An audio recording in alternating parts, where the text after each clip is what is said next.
Hey folks, it's Max here and welcome to another TEW2020 video. You join us today for one of our NXT special events, in this case being the 2020 Mae Young Classic. Coming up, not the next video but the video after, will be the Dusty Rhodes Cup, as NXT looks to end 2020 in proper tournament mode. The good thing about this game is now with tournaments activated that we can broadcast all the brackets basically before we go in and start the show. We're in the Toyota Center in Houston, Texas, and it should be a good event. The Dusty Cup, there's your 8 there, we'll get to that near the time. We can see that's our quarterfinals. We started in the round of 16 on NXT Revolution, where we had Bianca Belair take on Taya Valkyrie, where she picked up the victory. Tessa Blanchard took out Indy Hartwell, with Candice LeRae defeat Mia Yim. Toni Storm over Jordan Grace. Britt Baker defeated Casey Catanzaro. Priscilla Kelly with the win over our NXT player coach Serena Deeb. Same with Shotzi Blackheart over player coach Cheerleader Melissa. And Tegan Knox with the final win as she defeated Tenille Dashwood. That leaves us with a final 8 quarterfinals of Bianca Belair versus Priscilla Kelly, Candice LeRae versus Shotzi Blackheart, and Britt Baker versus Toni Storm will be followed by Tessa Blanchard and Tegan Knox. So a pretty solid last 8 in the Mae Young Classic. But NXT's been good. It's been really refreshing to have 2 brands, which has given everybody a lot of time, which, as you can see behind this screen, the various workers that will be popping up at one point, the likes of Jacob Fatu, Robbie Eagles, Senza Volto, just to name a couple. But anyway, there's not too many angles on the show, admittedly. It is 8 matches and a few promos. So without further ado, we will jump into that. And yeah, we'll get this show on the road. So we end up with 15,693 people at the Toyota Center, in Houston, Texas, the home of the Houston Rockets. And our first round matchup was decent, and it saw Shotzi Blackheart defeat Candice LeRae in 13-17 with Fright Night.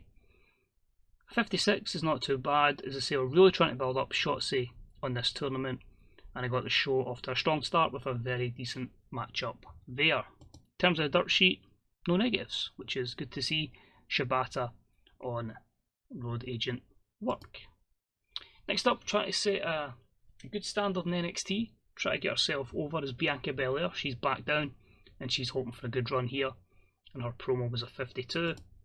Her matchup against Priscilla Kelly had a decent reaction from the crowd, but subpar wrestling, with Bianca going over in 10:29 with the kiss of death. 49, both ladies with great chemistry. Bianca into the semi-finals.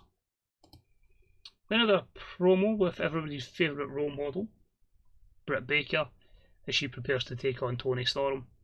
But I'll be looking for a good run in this tournament, as she's recently been acquired from All Elite Wrestling. That was a 36 rated segment, and her match with Toni wasn't great. About it didn't have much heat and terrible wrestling. Toni Storm defeats Britt Baker in 11:41 with strong 0.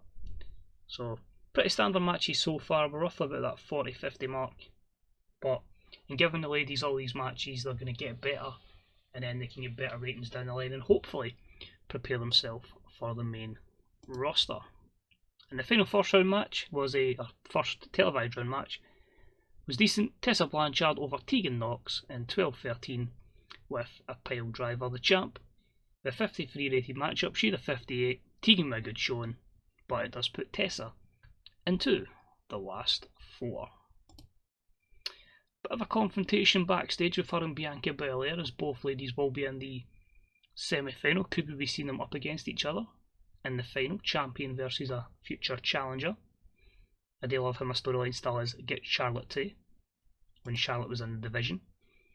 And first up was a decent reaction from the crowd, but subpar wrestling, as Shotzi Blackheart defeated Bianca Belair in 13:36 with Fright Night. So a 50 rated matchup here. I guarantee with Shotzi being in the final that it's going to say used her too much on the show, but hopefully we'll build a star out of her and she progresses into the Mae Young Classic final. And the other semi, decent matchup, for a decent reaction from the crowd. Subpar wrestling. Toni Storm over Tessa Blanchard with strong 0. Tessa was not happy putting over Toni. She's unhappy already, so obviously she's going to want to be kept strong here, but also just really unhappy. She's already overused and she's not even in the final, and obviously 2 baby faces taking part as well, so a lot of negatives, which just unfortunate the way the tournament has unfolded. That my semi-finals were all baby faces, so my final probably will suffer as well. So the match is over. Toni's celebrating, just a bit of a handshake from Tessa. She's a bit unhappy about it, but we don't have any intentions to turn her heel. Paige then thanks everyone for coming. She's a authority figure. She's not really a GM in this, but she just kind of patrols everything. Adds a bit of star power to NXT Revolution. So she's just saying, well done, it's been a great occasion. And the ladies have shown they can have a fantastic show week on week. And it's good to get the best of the best on this particular broadcast before some of them make the main roster. And the finishing matchup had a decent reaction from the crowd, but terrible wrestling as Shotzi Blackheart defeats Toni Storm in 11:59 with Fright Night. She wins the Mae Young Classic. So, tried to build a star straight off the bat. A 35 performance for Toni Storm, a 46 for Shotzi. The segment rating just a 41. But as I previously alluded to, for some reason Toni Storm's inexperienced, but both have been overused, both are baby faces, so the match does suffer a bit for what it would have normally gotten. And Shotzi celebrates to a 54 rating. So overall, a 48. It was always going to be like that. We do gain pop in some regions, we lose it, but we'll gain that back with some NXT shows. The likes of Bianca, Toni Storm and Shotzi were used too much, but I wanted to do it all in one day because you don't want to just do the final. It kind of takes away from it. I'd love to have done the Classic in a one-night tournament. Maybe going forward I'll maybe look to do it over a few episodes and then maybe the final, but we'll see. Hopefully we've built most of the ladies up, although if they do get built up they will go to the main roster.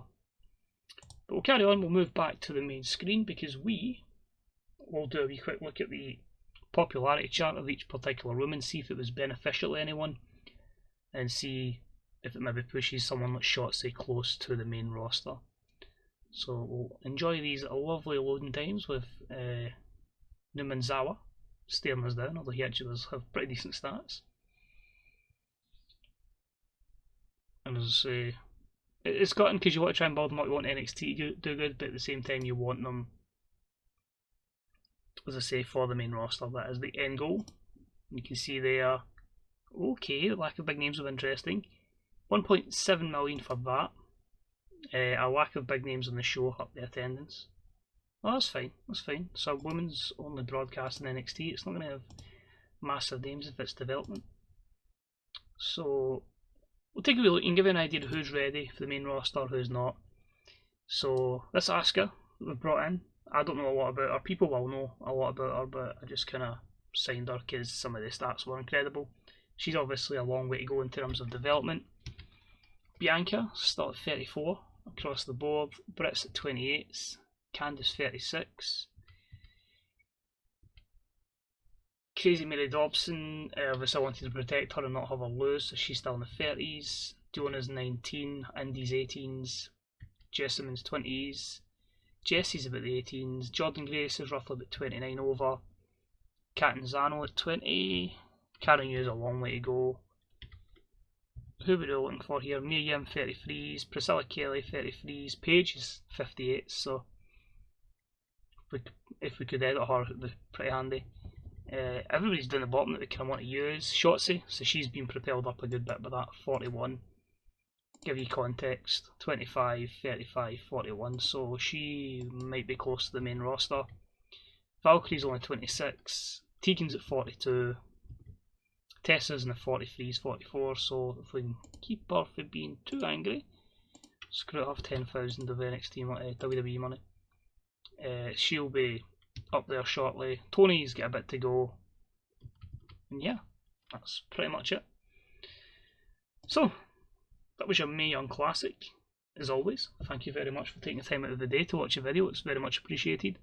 The thumbs up, comments, etc. all deeply appreciated, as well as a wee Hit the sub button if you're not already, because that will mean these videos will drop in your inbox daily at this moment in time.